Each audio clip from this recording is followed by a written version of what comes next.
저지른 거죠. 뒷부분에서 대학 입학 그 방법에 대해 다시 그 설명을 드리겠습니다. 현재 대학 입학 전형 방법은 뭐 800에서 1000가지 정도가 있다고 하니 그중 하나 골라서 거기에 맞추어 스펙을 만들면 무난하게 입학을 할 수 있는 겁니다. 다시 말해서 대학 입시에 구멍이 뻥 뚫려 있는 겁니다. 이 구멍은 누가 뚫어 놓았느냐? 이것은 김영삼 정부부터 노무현 정부까지 좌파 정권에서 이렇게 만들어 놓은 겁니다. 그러면 이 뻥 뚫린 구멍으로 누가 들어갑니까?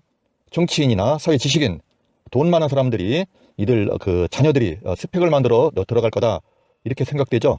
우리 같은 소시민은 생각지도 못합니다.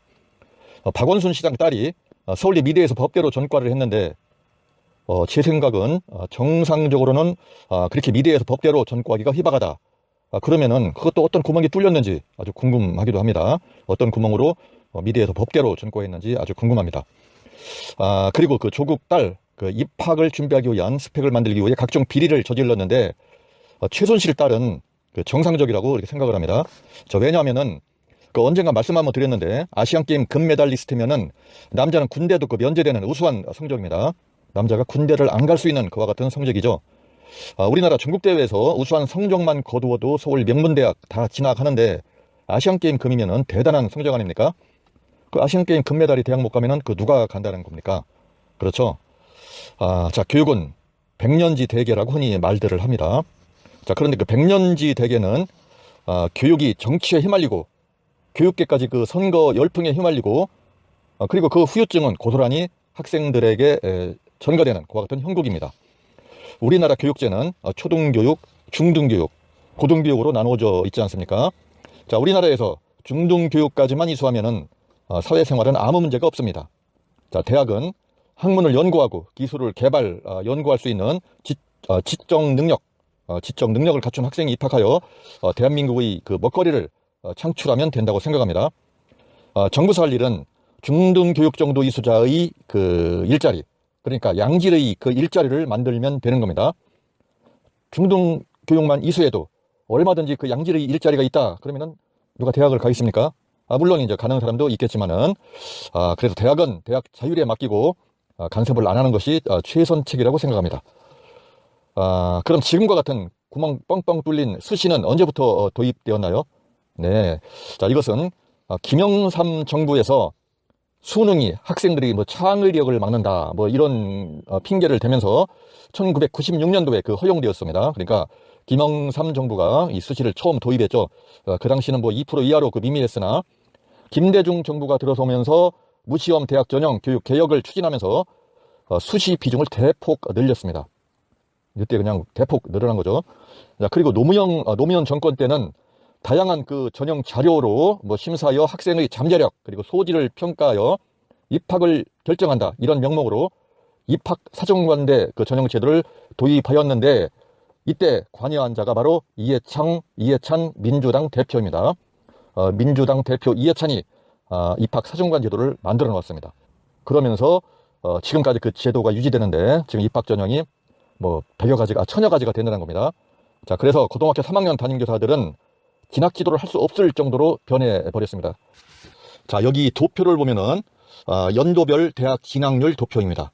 이 그래프를 보면은 7, 80년대에는 대학 진학률이 30%가 좀 안 되었습니다. 이 당시는 고등학교 졸업하고 일할 수 있는 일자리도 아주 많았습니다. 구급 공무원 임용도 90%가 고졸자였습니다.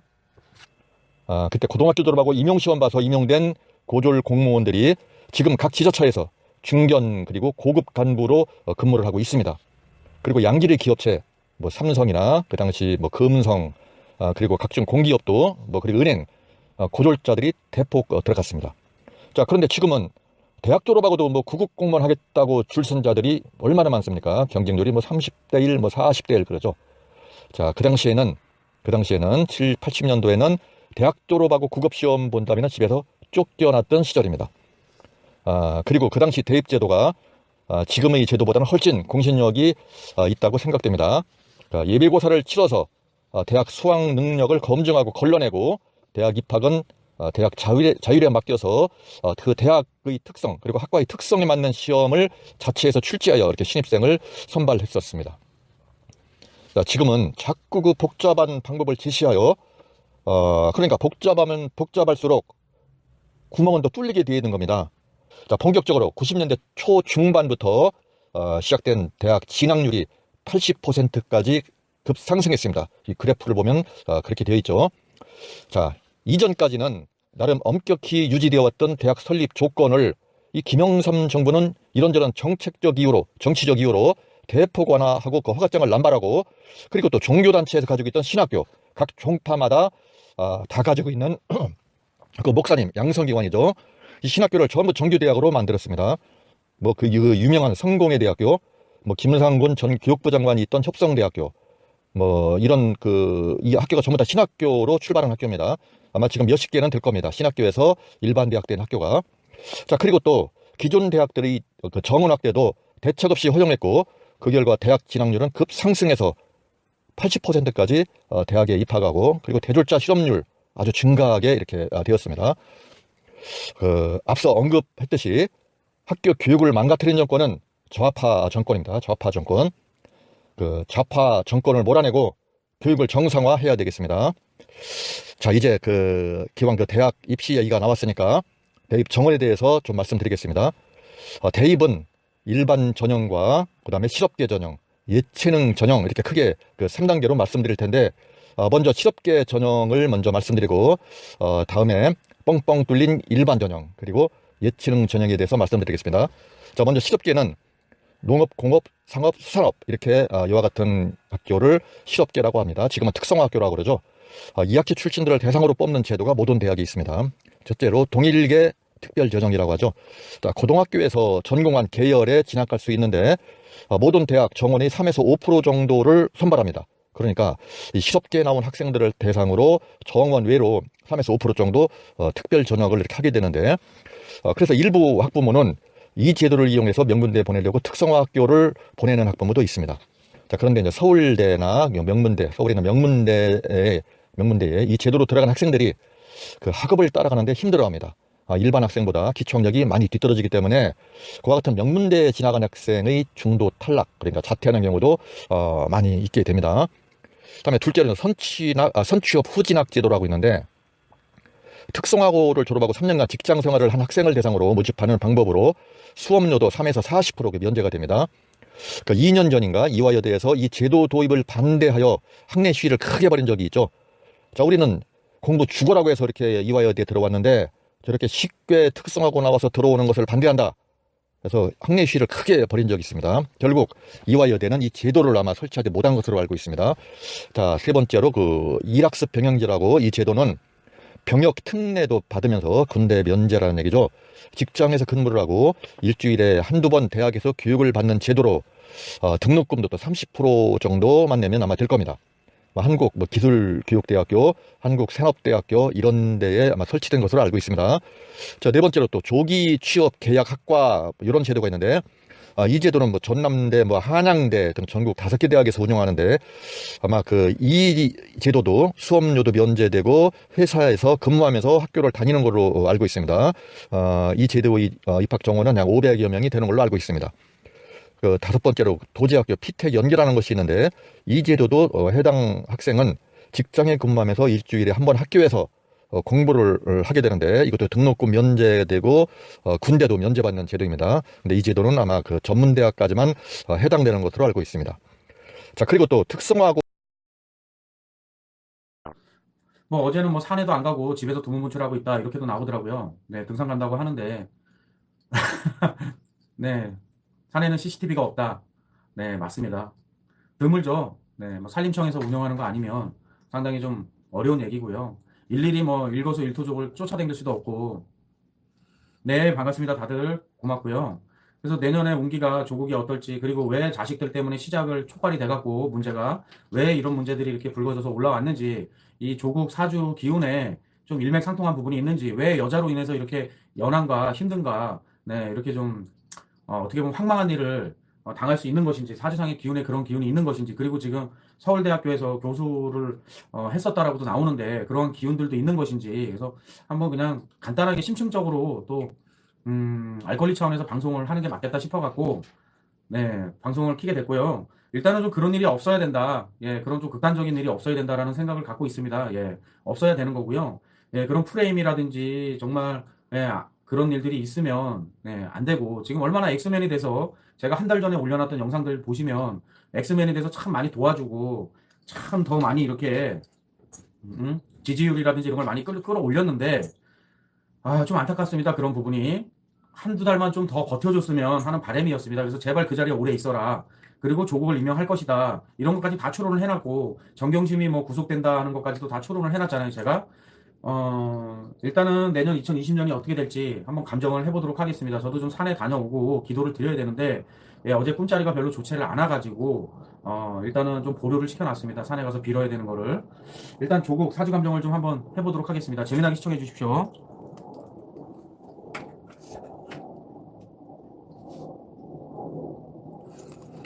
네, 조국이고요. 지금 현재 나이는 57세입니다. 그리고 개묘년, 토끼띠죠, 토끼띠. 개묘년에 태어났고요. 병진월, 그러니까 병진월. 네, 이게 용달에 태어났습니다. 그리고 기묘일에 태어났습니다. 그러니까, 이 토끼날에 태어난 거죠. 그리고 경호신데요. 이건 정확한지 아닌지 모르겠지만, 일단은 뭐, 얼굴은 생긴 거는 좀 뭐 잘생긴 얼굴은 아닌데, 뭐 여성분들한테 인기가 많다는 걸 뭐 이런 도화의 기운들이 많다. 세 개나 갖고 있다. 좀, 아마 요 시간대가 맞을 수도 있고, 좀 남하고 경쟁해서 이겨야 되려고 하는, 그런 기운들이 있는 거 보면 또 요 시간, 오시로 태어난 것도 뭐 아주 전혀 근거 없는 건 아닌 것 같습니다.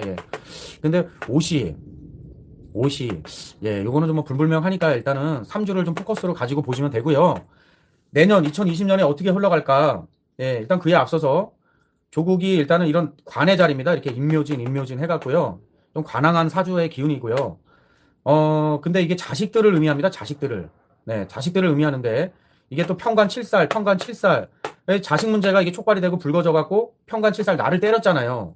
이거 그냥 가장 간단하게 보는 겁니다. 이게 평관 7살, 자식 자리지만, 평관 7살로 나를 때리는 사람이다. 그래서, 자식으로 인해서 힘들겠다. 그리고 이게 여자 자리인데요. 편재 자리입니다. 그래서 편재격이고, 여자로 인해서 어떤 많은 힘듦과 어려움을 겪을 수가 있다. 이런 거는 뭐 간단하게 보면 나오는 거고요. 그리고 이 편재 기운에 이 식상관의 기운들입니다. 이런 기운들이. 그러니까 자식으로 인해서 힘을 다 빼는 겁니다. 이 엄마 자리가 조국으로 봤을 때 엄마 이 부인 자리가 자식들을 위해서 임묘진 해갖고 다 힘을 뺐잖아요. 본인이. 힘을 뺐고 또 상당히 지금 이게 좀 유달로 들어오면서 술달로 들어오면서 상당히 이게 다 묘유충 때리고 진술충 때리고 하면서 이 사고라고 얘기를 하는데요. 이 사고를 두드려 때리면서 이게 개수가 튀어 올라오면서 부인자리가 올라오면서 날아갔잖아요. 이거 가장 간단하게 보는 겁니다. 그냥 사주를 가장 그냥 편안하게 간단하게 보는 거고요. 이 사람이 그리고요.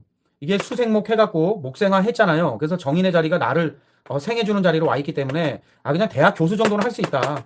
관상학적으로 우매한 소상이고 하지만 이게 이 대학 교수 거기에 머물렀어야 된다. 이 관항의 기운이 많기 때문에 관에 좀 기운을 감투를 써보려고 하다가 망한 거죠, 사실은. 사실 지금 자식 문제 해서 청문회 때도 부인을 자식 문제로 기소를 하면서 이게 본격적으로 이게 수사가 들어간 것 같고요.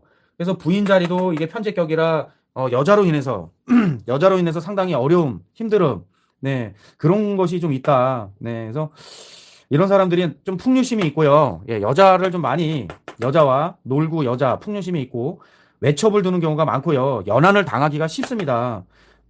그래서 뭐 여자로 인해서 재앙을 받을 수 있다. 그리고 자식들로 인해서 힘들 것이다. 이건 사주에 그냥 딱 보면 0.2초면 나오는 거예요. 이거는 뭐 초보자들이나 모르겠습니다. 뭐 사주를 저같이 안 보는 사람들이 있는지 모르겠지만 근데 일단은 이 기토에게 필요한 거는 을목, 개수, 병화가 있어야 되는데요. 다 갖추고는 있습니다. 갖추고는 있는데 진신을 갖고 있는 기운인데 이게 사실은 뭐 양수지상 자식 자리가 상당히 이거를 그냥 잘 되라고만 마음속으로 빌어주시고 옳은 길로 가게 해줬으면은 이런 힘듦이 없는데 욕심을 부린다거나 상당히 뭐 자식을 잘못 양육을 한다거나 이러면 본인을 와서 때리는 겁니다. 제가 운기 말씀드렸죠. 돌아온다, 회전한다, 돈다 이런 말씀을 드렸잖아요.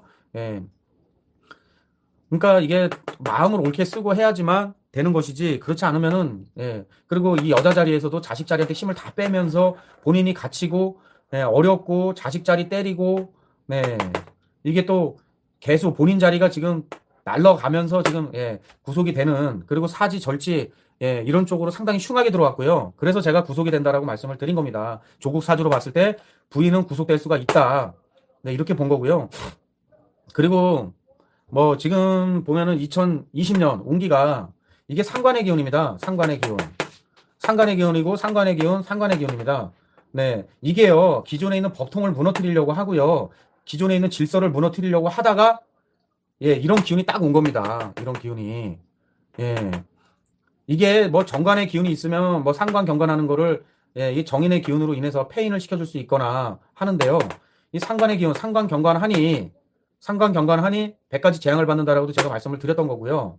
네. 그리고 이게 착각수입니다. 착각수. 이 착각수가 하나, 둘, 세 개나 들어가 있잖아요. 대운까지 해가지고. 이 법통을 무너뜨리려고 하고 100가지 재앙을 받고요. 2020년이 상당히 예, 안 좋습니다. 그래서 제가 극단적인 생각도 갈 수 있다라고도 제가 방송을 했던 게 그래서 했던 겁니다. 이거는 제가 물론 지금은 뭐 한 60% 저의 사주 감정을 예, 60%까지밖에 오픈을 못하지만 예, 이 자리 외에 다르게 보는 자리가 있습니다. 제가 다르게 감정을 하는 기운이 있는데요. 그거는 사실 뭐 어떻게 보면 제 영업 비밀이잖아요. 그것까지 제가 다 오픈을 할 수 없으니까 이해를 해주시고요.